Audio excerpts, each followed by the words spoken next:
All right, the Boston Celtics just finished beating the Milwaukee Bucks 119-108. Kwab and I, instant reaction. And if you want to be honest with you, this might be the thumbnail. I make the thumbnails afterwards, but the thumbnail might just say, it was a nice try. It was a nice try. You know when you play like your little cousin or someone who's younger than you and you're clearly better than them and they put up a fight, but you know you're going to win and then you win by a significant amount and you're just like, it's a nice try. You played well. That's what it felt like. That's what it felt like. Insane. With that analogy. Insane. I'm just saying, like, it's insane because the Bucks are like the second or third best team in the East. Exactly. That's why it's not like they're the Hornets. Okay, I understand that. Yeah. But for me, like, and I'll get your take on this too, because you and I haven't even had a pre-production meeting about this, so I don't know what your take from the game is. That's part of my take. But the other part of my take was the first half was partially the blueprint in which I want to see the Celtics played against. Like, the defense that the Bucks were doing, they were switching mostly everything. They really weren't switching on Al Horford. But they were really switching most of the things, and they were saying, you know what, if the Celtics get in the paint, we're going to take the 2 over the 3. We're not going to let them out-math us, is essentially what the strategy seemed to be from Doc Rivers. The problem is, I think if you just keep letting a team into the paint, eventually that's just going to wear you down. They're going to keep scoring. Jaylen Brown had his way mid-range, and then you have someone like Peyton Pritchard who just went completely bananas tonight. There's a lot of things you have to rely on in order to win that way. You have to be matching them on the other end as well, because you are giving up easier shots on that end. Even though you're giving up 2 than 3, you're still giving up points. So you still need to score. And the Bucks went cold. So for me, it was like a nice little experiment from Doc Rivers to see, like, hey, can we beat the Celtics by doing this? Right? Yeah. Almost like when you're playing Madden with someone who's better than you and you can't beat them. So you try a new strategy that might work for a little bit and then you lose. And next time you play Madden against them, you might try something else or take something, combine it with what worked the first time. For me, it just felt like that. It just felt like a matchup where it was like, regardless of the outcome, Doc Rivers went into this game like, all right, I'm going to try this out. Like, how far can we take this defensive strategy? And, there were times where they would drive into the paint and no help. None. No. Nobody came off the line. We're not giving up the 3. And honestly, I think sometimes you need to do that against the Boston Celtics. How often you do it, I don't know. Remains to be seen. But, at the end of the day, Drew Holiday, 4 threes. Peyton Pritchard with 8 threes. I mean, Jayson Tatum was off from 3, but they still got it somewhere, which is the scary part. So, nice effort from the Bucks. It was a nice try. It was. That sounds so patronizing. Like, oh, Milwaukee, nice try. You gave it a shot. But, like, what else can you say? What else can you say at this point? I think our next episode, full episode we're going to have, we're probably going to dive into the issue if the Bucks have a problem, because I think the Bucks have a problem. With what? I watched them lose to the Nets.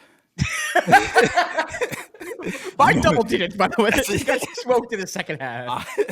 Because a team that's well known they're trying to tank. Right. After they lost to the Bulls. Yeah. And I was like, well, maybe they went to those 2 games unprepared, which it looked evident when I was watching them against the Nets. And then against this game, there was more of a sense of urgency with, like, Giannis was attacking more to start the game.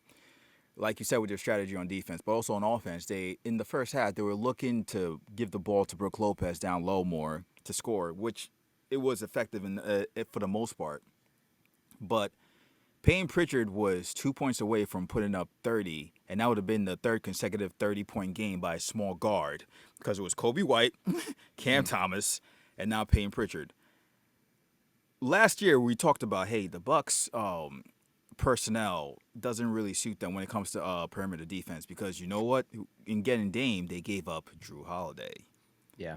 And they made some moves this offseason, adding Gary Trent, also adding Taurean Prince. Taurean Prince, yeah. And even adding who am I drawing a blank? Dorrell Wright. Yeah. So yeah. Listen, Dame was picking up full court to start the game. I thought he had decent ball pressure. I don't think he was terrible. The problem with Dame, he dies on screens. Yeah. So there's like, you have no other choice but to switch. Yep. And then so it's like, well, if I'm switching with Jayson Tatum's, man, now Dame's guarding Jayson Tatum. You know what I mean? So it's hard to play the switch game with Dame. Yeah. Because all Boston has to do is whoever Dame is guarding sets a screen with Jayson Tatum handling the rock, and all of a sudden Dame has to guard Jayson Tatum. Good luck. And I want to correct myself. It's not Delon Wright. It's he's the brother. But he's. I'm sorry. I don't want any smoke from Bucks fans. Actually, I don't care. But going into this game, I expected the Celtics to win. Yeah. It was actually closer than I thought it was going to be. Honestly, I just don't. The viewpoint, the way I would summarize the game is, I think it was at the end of the third quarter when Peyton Pritchard hit that buzzer beater, and you see Doc Rivers basically on his hands and knees, that's what it's like playing the Celtics. You do all because they played. Listen, the Bucks played really well in the first half. Yep, they did. They lost the game in the third quarter essentially. Yep. They played really well in the first half, and you're giving up. You're kind of sacrificing a couple things on the defensive end because you think it's for the greater good, and then just to have such a backbreaking third quarter to end the way it did. Yeah, I would be Doc Rivers too. So that's, to me, I feel like after the Nets game, they were talking about they need to pick up the pace, which they did a little bit to this game. They need to they're still trying to establish their identity, which I thought coming into this season they should have had it figured out. Just going into like after last year, and then we always used to harp on the whole thing like, okay, with Dame and Giannis, we probably should essentially see more pick and roll, just because of how they fit. Previous game didn't see that. I don't necessarily didn't see that much this game, but just because of who they're facing, the Celtics don't care. They'll switch. They'll put Drew on the big. They'll put Al Horford on the small. It doesn't matter.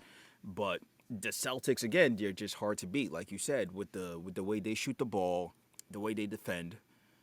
Even now, I think Al Horford was 2 for 2 from 3-point line. So it's just you try to take away something to give something, and eventually it just comes down knocking on your head. Like Jayson Tatum didn't have a good game, and it didn't matter because Peyton Pritchard gave you 28 off the bench. Right. So, to me, my assessment of the game was like, the Bucks have a problem. I thought they would be one of the top teams in the East. They still will be, in my opinion. But these early struggles are a little bit concerning. Yeah, they definitely are. I saw that Nets game too. That was a bad loss, man. That was what do you mean? What do you mean? It was a good win. That's what you meant to say. It was a good win. It was a good win. If you say so. All right, well, look, that's going to do it for our reaction. I just, at this point, it's just kind of like when I watch the Celtics, especially when they play teams like the Knicks and the Bucks, the Cavs, Pacers, I'm just interested to see how they're going to guard these shooters. What are you going to do with the pick and roll? Because every time the Celtics put someone in the pick and roll, it's like, pick your poison. Like, how do you want to get killed? And it's literally your possession, too. It's like, it works. They make it work some way, somehow. If you want to trap, okay, you're going to give us numbers. We're going to find an open for three. You want to switch? Okay, we'll find this mismatch. You're gonna drop. Okay, good luck with Tatum shooting an open three. Or if you drop too much and your guy doesn't recover in time, Horford's over. It's just insane. This Celtics team is insane. Almost impossible to guard. But that's my takeaway. Nice try. It was a nice try. It was nice. Not to sound patronizing. Give it a good old try. Good old try. Good old try.